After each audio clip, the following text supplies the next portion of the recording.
तैयार रहिए। स्टार्ट। सवाल, जब विश्वसनीयता का हो तो क्या संवैधानिक संस्थाओं को फैसले और अधिक विचार विमर्श के बाद नहीं करने चाहिए? इस सवाल का जवाब हाँ के अलावा दूसरा कोई हो ही नहीं सकता। बात भारत के चुनाव आयोग की है। आयोग ने सोमवार को 3 राज्यों की 14 विधानसभा सीटों पर होने वाले उपचुनाव के लिए मतदान अब 13 की जगह 20 नवंबर को कराने का फैसला किया है। यह बात सही है कि आयोग को जरूरत के मुताबिक अपने फैसले पर पुनर्विचार करने का अधिकार है। चुनाव तारीखों में बदलाव भी इसी अधिकार के तहत किया गया है, लेकिन बड़ा सवाल यह है कि आखिर चुनाव आयोग को एक बार मतदान तिथि तय करने के बाद क्यों बदलनी पड़ जाती है। उत्तर प्रदेश में कार्तिक पूर्णिमा, केरल में कुलपाथीरा स्थोत्सवम और पंजाब में गुरु नानक देव के प्रकाश पर्व के चलते क्षेत्र की मांग के अनुरूप मतदान की तारीखों में बदलाव करना पड़ा है। चुनाव आयोग किसी भी राज्य में मतदान की तिथियां ही नहीं बल्कि संपूर्ण चुनाव कार्यक्रम तय करने से पूर्व वहां के प्रशासनिक और राजनीतिक लोगों से विचार विमर्श करता है। आयोग के पास सभी राज्यों के त्योहार, विवाह व परीक्षाओं की तिथियों आदि की पहले से ही जानकारी होती है। इसके बावजूद त्योहारों की वजह से उसे मतदान की तारीखों में परिवर्तन करना पड़ता है। पिछले माह हरियाणा में हुए विधानसभा चुनावों में भी आयोग ने पहले 1 अक्टूबर को मतदान की घोषणा की थी, लेकिन बाद में इसे 5 अक्टूबर कर दिया गया।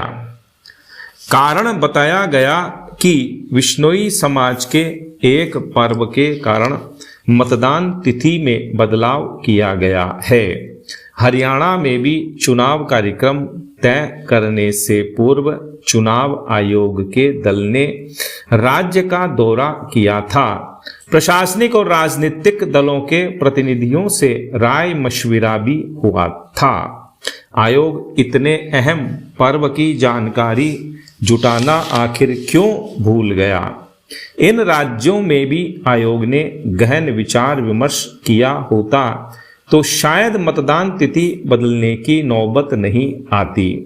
इससे पहले वर्ष 2022 में पंजाब में चुनाव आयोग ने एक बार मतदान तिथि घोषित कर 1 सप्ताह आगे बढ़ा दी थी।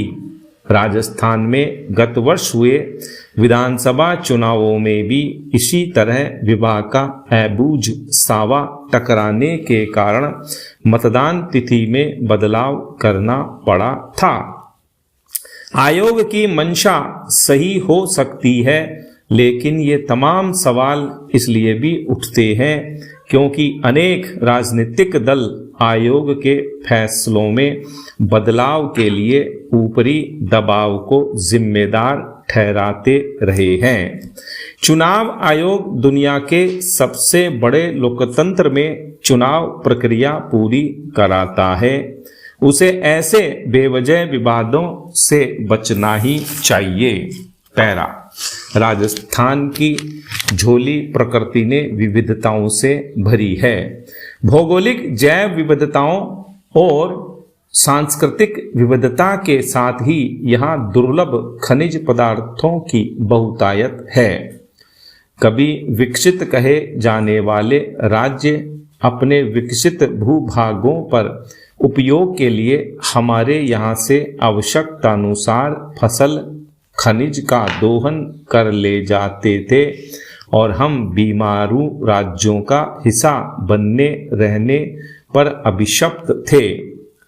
पर्याप्त अवसरों के अभाव में हमारी श्रम शक्ति भी पलायन करने को विवश हुई। यह अलग बात है कि हमारी श्रम शक्ति जहां भी गई वहां उसने अपने कौशल से सफलता के झंडे गाड़े।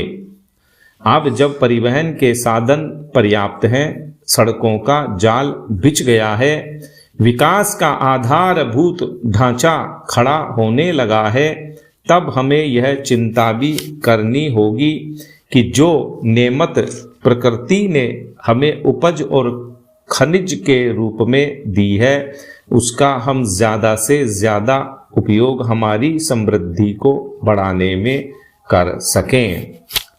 प्रत्येक जिले क्षेत्र का एक खास उत्पाद जरूर है। एक खनिज वहां बहुतायत से पाया जाता है। ऐसे में जब हम निवेश के लिए उद्यमियों को आमंत्रित कर रहे हैं, तब हमें यह ध्यान रखने की जरूरत है कि हमारे निवेशक स्थानीय उत्पादों से जुड़ें। हर जिले में ऐसे स्थानीय उत्पाद हैं जो उस जिले की पहचान है। दूसरे राज्यों में भी लोग उस उत्पाद को खास जिले व क्षेत्र की पहचान के साथ जोड़कर देखते हैं, पर इन्हें नीतिगत संबल नहीं मिला। इससे राज्य स्तर का बाजार भी नहीं मिल पा रहा है। इनकी ब्रांडिंग सही तरीके से हो तो यह निवेशकों को अधिक लाभ देने के साथ ही साथ स्थानीय स्तर पर रोजगार बढ़ाने में भी सहायक होंगे। इससे मानव श्रम का पलायन रुक सकेगा। इन उत्पादों के लिए प्रोसेसिंग और पैकेजिंग यूनिट्स लगें। इनके निर्यात के लिए आवश्यक संसाधन जुटाए जाएं।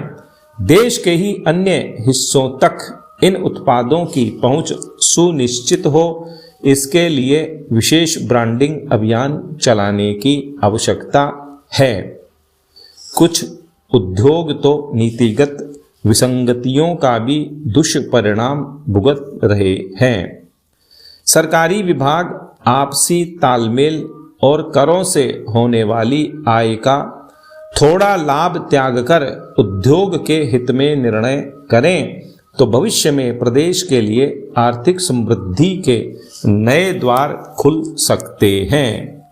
सही मायने में प्रदेश के सर्वांगीण विकास के लिए यह आवश्यक है कि निवेश प्रदेश के हर हिस्से में हो, और यह तभी संभव है जब उस जिले और क्षेत्र के उत्पाद और खनिज से जुड़े उद्यमों पर खास ध्यान दिया जाएगा।